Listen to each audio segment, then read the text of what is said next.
What's going on? Welcome back to episode 3 of the Ford Focus. So we've had a look around because of the central locking issue last episode, which we didn't fix, and we've taken the back actuator out of the back door. We've had a look, we've unplugged the sensor to see if it had anything to do with it, and we're thinking that that entire side doesn't lock. So we think there was something wrong with the relays or the fuses on that side. So I've currently got Keanu, my trusted friend over there, underneath the car or underneath the steering wheel, having a look at the control block for the locks. And while he's doing that, so they're getting all that prep for us to have a look and sort the fuses out, the electricity out, I'm going to take out the 2 front seats, not only to make it easier for him, but just for our sake of doing the other doors, everything else. And also I want to replace them with the ST seats, which are like the bucket Recaro seats at some point, not yet obviously, but that's the plan. So I'm going to take them out, do a quick time lapse, and then we'll come back with the sorry, I can't pass. We'll come back and we'll have a look at the central locking after.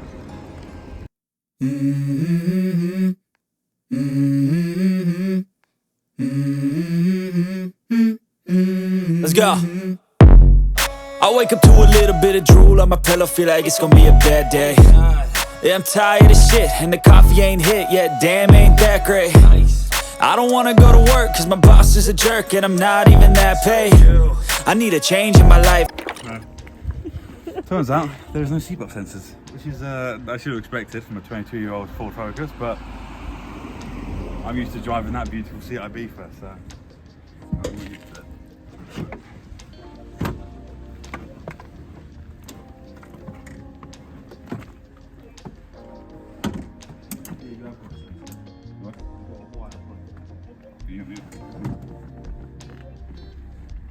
I was once again wrong. There is a sensor, just not in the right place.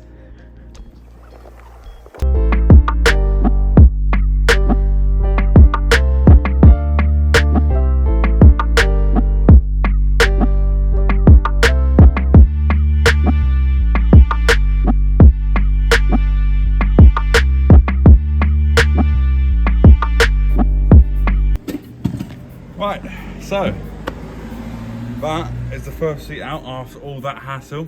You've seen the time lapse of that, so I'm probably not going to bother the second one because it was embarrassing. So I'm going to get that done and I will be back once that's out. Okay, so after a bit of a struggle and Keanu making about 4 new holes in his hands, we have got both the chairs out. Not very exciting, but they're out, and as you can see from inside of the car now, he's got a bit more room. We've got a bit more room to play around with everything that we need to get to the doors, if we need to get to the doors to fix the locks, and just the inside of the car anyway. Plus having them out, it's just useful. If we're going to replace them, might as well get it done now because it is what it is.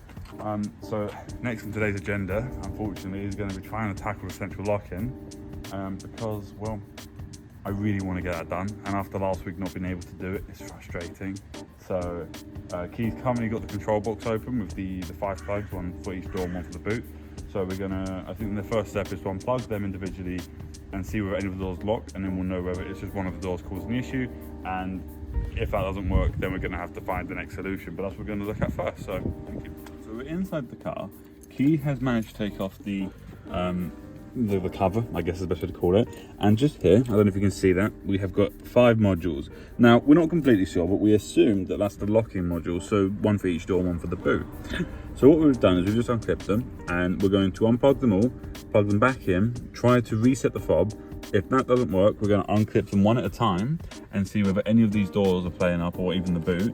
And then if we do, we can sort of isolate the issue down to either a singular door or the boot or whatever. And once we know that, we can replace the actuator or the wire or whatever's wrong with it. But we need to isolate the door that's causing the issue, because these ones work, it's these 2 that don't. So I'm assuming it's one of these, but we don't know which block is for which door. They're not labelled, so whoever did this, I hate you. So right, I guess we'll get...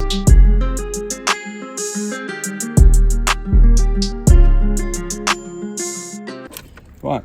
So you've just seen the little time lapse, we've unlocked it and unplugged and plugged it back in, so we're going to try the twist thing and see what goes on. So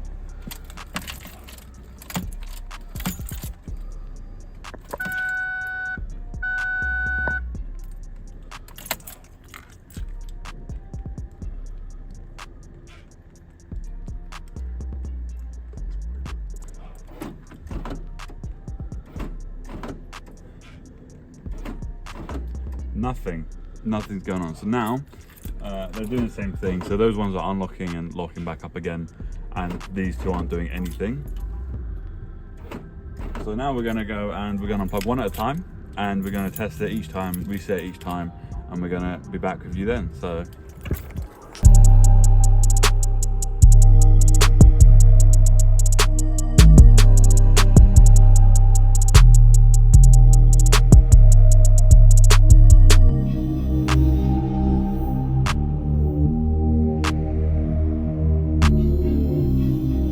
So we tried that with the switches, we tried that with the blocks. Turns out we were wrong, and it seems to be only the two top ones seem to affect the locks. However, still didn't fix our issue.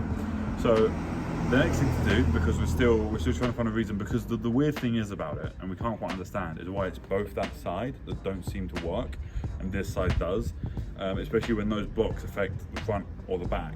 So it's confusing. So what we're now going to do is there's a fuse under the fuse box, under the glove box. There's a fuse under the glove box, there we are, and there behind that will be, we'll see whether that's working or not, and if that's working, then it's just going to have to be a case of replacing the actuators in both of them, or trying to get the sensor out and give it a clean and replace it. We'll have to see. So yeah, back in that. Okay, so we took out the fuse that was behind the glove box.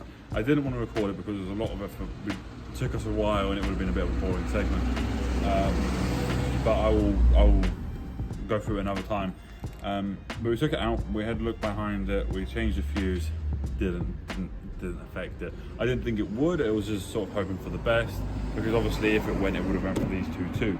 So, you know, that unfortunately didn't work. So now we're going to just put it all back together, which we're currently in the process of doing, and then we're going to discuss the next options, and we'll see where we are. Okay, so after putting the fuse back in, we've had a look around, we've done some research, we've done a bits and pieces, and so what it's come down to the conclusion is that we're going to have to replace this, which is the locking actuator. So this obviously goes in the car, and then there's that bit there which hooks into here, which then locks the car. And what's happened is, so this one's completely dead, there's nothing like happening with this one whatsoever. That one's got some power, they both got power, but it's both this side. And we've come to the conclusion, or at least what we found, is that this one has tripped, so it's blown up for whatever reason, and it's sent the electrical trip down all this side, and it's tripped this one, so blown this one up as well. So neither of these no longer work. However, we do think this has power going to it still, so we think the loom might be okay. So we're going to get a multimeter and read that when we next get the chance. But what that means basically is we can't fix the central locking until we buy new actuators and try it again. And hopefully it doesn't blow up again. So we're gonna test the loom. I'm gonna get a multimeter sorted. I have a friend that can lend me one, and we're gonna test that. And then we're gonna, if that's still fine, replace the actuators, and then see what's gonna happen. But because I don't want to be disappointing like last week's video, where we didn't actually fix anything. At least we got the seats out. Oh my god, I just crushed the actuator. I'm gonna blow up the car. We are gonna do one more thing today. So this one's okay, as you can see. It's a bit surface rust, but we can fix that. That's not too bad in there. However, this one, that's a different story. So it goes all the way in, and it's, well, destroyed, right? So this side is gonna have to be replaced, because I don't think we're gonna be able to fix that by just filling it, by grinding it down, filling and painting. And if I could anyway, I think it would a bit dodgy. So it probably is just better, and also it's got a dent in it and scratched all down it. So it's probably just a better idea to unbolt this and bolt on a new one at a time when I get one. So I think the next thing we're going to do today, so at least we can get a few things done for this video, is to unbolt this, and then we'll see where we're at then. So yeah, we'll do that, and we will get back.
Focus has been through the walls today. So we've taken the seats out, we've worked on the central locking, we know what it is now, we're going to order the parts to get that fixed. Now we're taking off this wing, and as you can see from the absolute state of the inside here, it's pure rust, like it's falling apart, and it's basically been stuck to the car, which is gross. So there's one more bolt just down here, which is just behind this tank. I believe, I'm not actually sure what it is, it might be, oh, it's the washer fluid reservoir. And there's that last bolt just there behind this, and then we can get this off. And then we can call it a day for work on the Focus. We've made good progress. We've made good progress on the cars driving past, because we've got the fib bits out. We had to get the headlight out to get the wing out, obviously. But I want to replace them for maybe some halos or something anyway later on. So this is just all part of stripping, and then so we can rebuild once we get the parts, once we get everything else cleaned up and sorted mechanically. So yes, we will take that off and we will be back. Awesome. So as you can see, we have managed to take off the wing. Finally got something done in the car today, and we took out the headlights still. The seats are gone, they're in the back of the garage, and so we are ready to move on once we get a new wing and new headlight and things like that, once we are ready for that. Next on the agenda, we're obviously going to leave the door locks for now until we get the parts for that. So I truly think that one of the next things is to go around the body, make sure there's no other bits that need to be taken off or get rid of, and then it will be sorting the brakes. Once the brakes are sorted, the engine is mechanically fine, give it a wash up, a clean up, add some coolant, oil changes, the normal service stuff, and then we can work once again on the body panels and hopefully get to wrapping or painting later on in the series. And then once we've done all that, we can look at doing some enhancements, and maybe some lowering springs and something fun for the engine, maybe a turbo kit or something. Thank you for watching. I hope this episode was a bit more informative than last. I'm absolutely dirty. So thank you, and I hope you enjoyed, and join us next time.